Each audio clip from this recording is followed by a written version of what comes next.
Une merde, Moa Lasquale face à la justice pour violence conjugale, un procès très attendu. Dans le monde du rap français, l'affaire Moa Lasquale soulève de nombreuses interrogations et attentes. Le rappeur de 29 ans, de son vrai nom Mohamed Belhamd, devra comparaître devant le tribunal correctionnel de Paris pour répondre à des accusations de violence physique sur 6 de ses anciennes compagnes, comme l'a rapporté l'AFP ce mercredi 27 mars. Si cette décision de poursuite pour violence conjugale semble aller dans le sens des différentes plaintes déposées, elle soulève néanmoins des interrogations.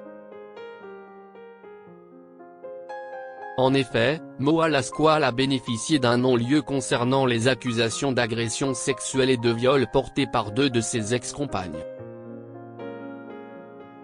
Une décision que certains avocats des plaignantes contestent, considérant que les faits relèvent de qualifications criminelles. Du côté de la défense, l'avocate du rappeur, Meélise Arfi, s'est félicitée de cette décision d'abandon des poursuites sur le volet des violences sexuelles. « Mon client n'est pas et n'a jamais été un agresseur sexuel », a-t-elle déclaré, tout en reconnaissant que quelques faits résiduels de violence conjugale sont poursuivis, bien que totalement contestés par son client. Cette affaire, qui a éclaté au grand jour en avril 2021 lorsque Moa Lasquale s'est défendu sur les réseaux sociaux des accusations portées contre lui, n'est pas à son premier rebondissement judiciaire.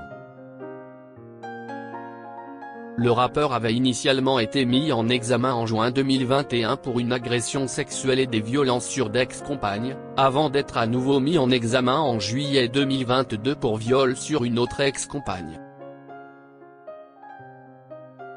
Cependant, face au manque d'éléments matériels étayant ces dernières accusations, la juge d'instruction a décidé de prononcer un non-lieu sur ce volet.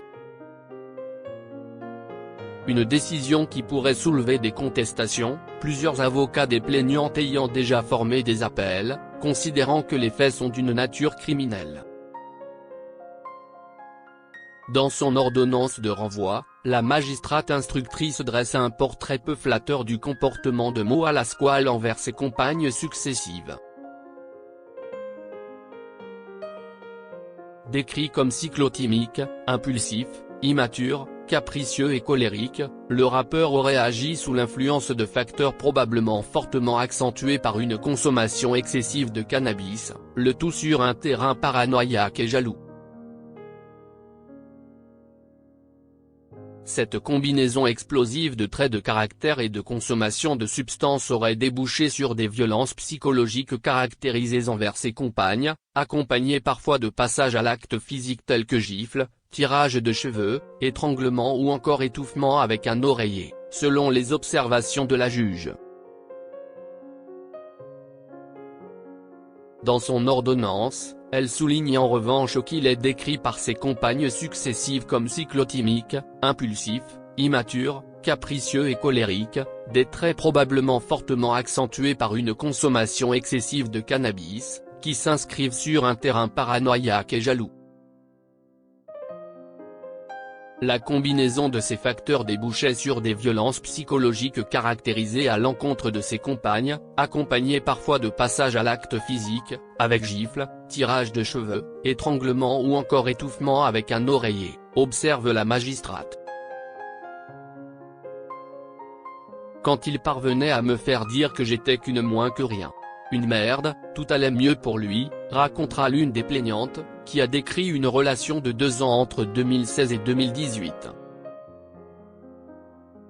Les souffrances de ma cliente ont été entendues par la justice, a déclaré à l'AFP Antonin Gravelin Rodriguez, avocat d'une plaignante profondément marquée.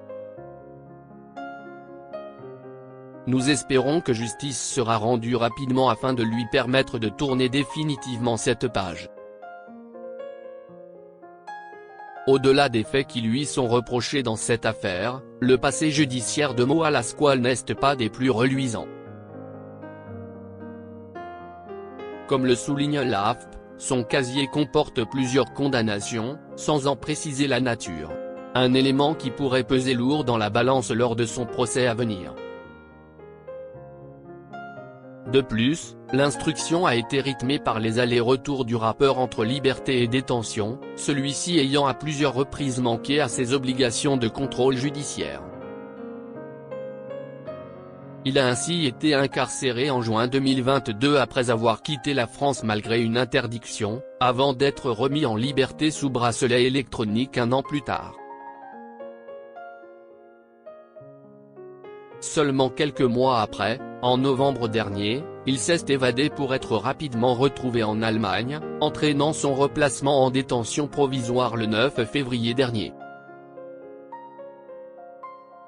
Cette affaire prend une dimension symbolique particulière dans le sillage du mouvement #MusiqueToo, déclinaison française du mouvement #métaux dédié au monde de la musique. Apparu à l'été 2020 sur Instagram, ce compte a recueilli les témoignages de plusieurs centaines de victimes de harcèlement ou d'agressions sexuelles, mettant en lumière les dérives et comportements inacceptables qui gangrènent parfois certaines sphères de l'industrie musicale. Le procès à venir de Moa Lasquale s'inscrit donc dans cette vague de libération de la parole des victimes, et pourrait constituer un signal fort envoyé aux auteurs présumés de tels actes. Cependant, il convient de rappeler que le principe de présomption d'innocence reste de mise jusqu'au jugement définitif de cette affaire. En définitive, l'affaire Moa Lasquale soulève de nombreuses interrogations et attentes, tant sur le plan judiciaire que symbolique. D'un côté, les décisions de la justice soulèvent déjà des contestations, avec des avocats de la partie civile remettant en cause le non-lieu prononcé sur les accusations de violences sexuelles. De l'autre, ce procès très médiatisé sera scruté de près, dans un contexte où le mouvement #MusiqueToo a permis de briser un lourd silence sur les dérives qui peuvent régner dans certaines sphères de l'industrie musicale.